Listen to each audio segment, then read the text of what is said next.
Hello friends, I am Dr. Santpal Sangwan, dermatologist and hair transplant surgeon at Hair Free and Hair Grow Gurugram branch.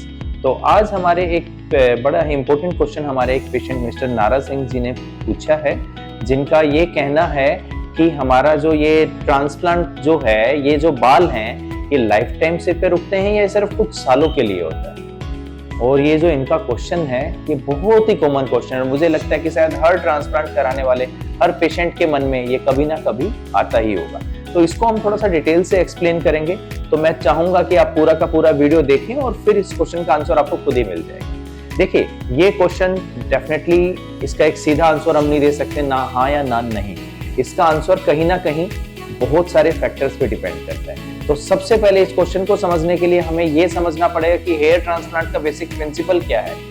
तो जैसा कि आप जानते हैं और नहीं भी जानते हैं तो आप जान ही जाएंगे कि हेयर ट्रांसप्लांट एक प्रिंसिपल है, डोनर डोमिनेंस प्रिंसिपल। जो ये प्रिंसिपल है, ये क्या कहता है कि हेयर ट्रांसप्लांट के जो बाल हम अपने जनरली डोनर एरिया, सिर के पीछे वाले हिस्से से, ऑसिपिटल एरिया से हम जहां भी निकालते हैं, वो रेजिस्टेंट टू हेयर लॉस वाला जो अपना उनकी प्रॉपर्टी है कि वो थिन नहीं होंगे, वो गायब नहीं होंगे, वो रिटेन करते हैं।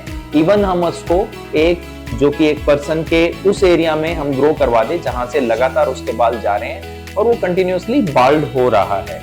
तो ये प्रिंसिपल डॉक्टर नॉर्मन ओरिएंट्रिक ने 1959 में प्रपोज किया था और आज ये पूरा हेयर ट्रांसप्लांट इसी पे बेस्ड। तो जैसा कि आप समझ गए हैं कि देखो, जो हमारे सामने वाले बाल होते हैं, यहाँ से लेके क्राउन एरिया में, आपने देखा होगा कि जो मेल पैटर्न बाल्डनेस या एंड्रोजेनेटिक एलोपेशिया है, इसमें ये जो बाल होते हैं, इन पे DHT रिसेप्टर करके एक रिसेप्टर होता है, जिसमें हमारा हार्मोन डाईहाइड्रोटेस्टोस्टेरोन, जो कि टेस्टोस्टेरोन से कन्वर्ट होके बनता है, एक्ट करता है, इन बालों की थिनिंग करता है और धीरे धीरे पूरी तरह से ये गायब होने लगते हैं। तो अब इन बालों में ही ऐसा होता है, लेकिन आप देखेंगे कि पीछे वाले बालों का कुछ नहीं बिगड़ता।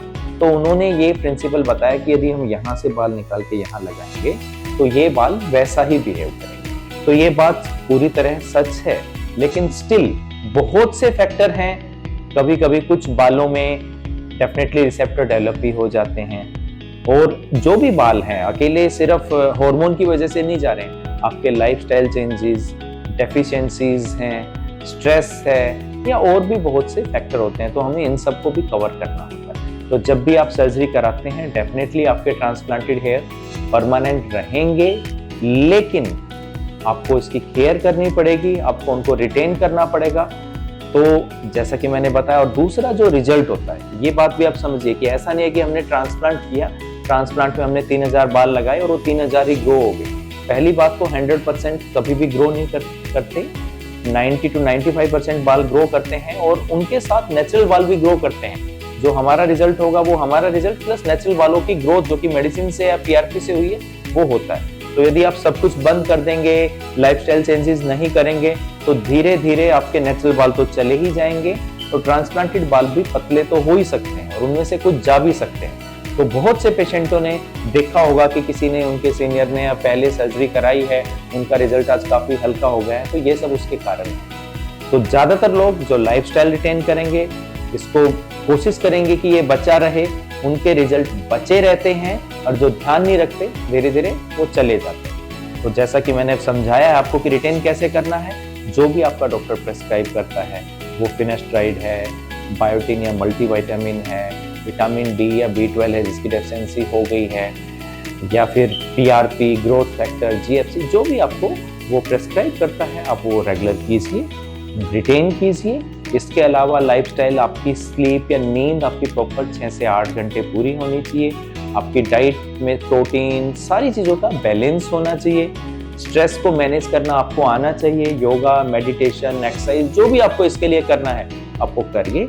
ये सब आपको करेंगे तो मैं डेफिनेटली ये कह सकता हूँ कि ज़्यादातर आपके 80 to 90% बाल इवन 5 साल 10 साल के बाद भी रिटेन करते हैं। और आप ये नहीं करेंगे तो ये आपकी किस्मत पे निर्भर है कि वो रिटेन करेंगे या नहीं करेंगे। तो जैसा कि अब आप समझ चुके हैं कि हेयर ट्रांसप्लांट के रिजल्ट परमानेंट रहते हैं यदि आप उनका अच्छे से ध्यान करें, केयर करें और सब इंस्ट्रक्शन अच्छे से फॉलो करें। जैसा कि आप मेरा नाम जानते ही हैं, मैं डॉक्टर संतपाल सांगवान हूँ और हमारी ऐसे वीडियोस देखने के लिए आप हमारे चैनल को सब्सक्राइब कीजिए और जैसे भी कोई नई वीडियोज आएगी, कोई भी आपका क्वेश्चन होगा, आप इसके कमेंट सेक्शन में जाके पूछ सकते हैं। मैं कोशिश करूंगा उस पर भी मैं जो वीडियो हो सके तो मैं बनाने की कोशिश करूंगा जल्दी से। Thank you.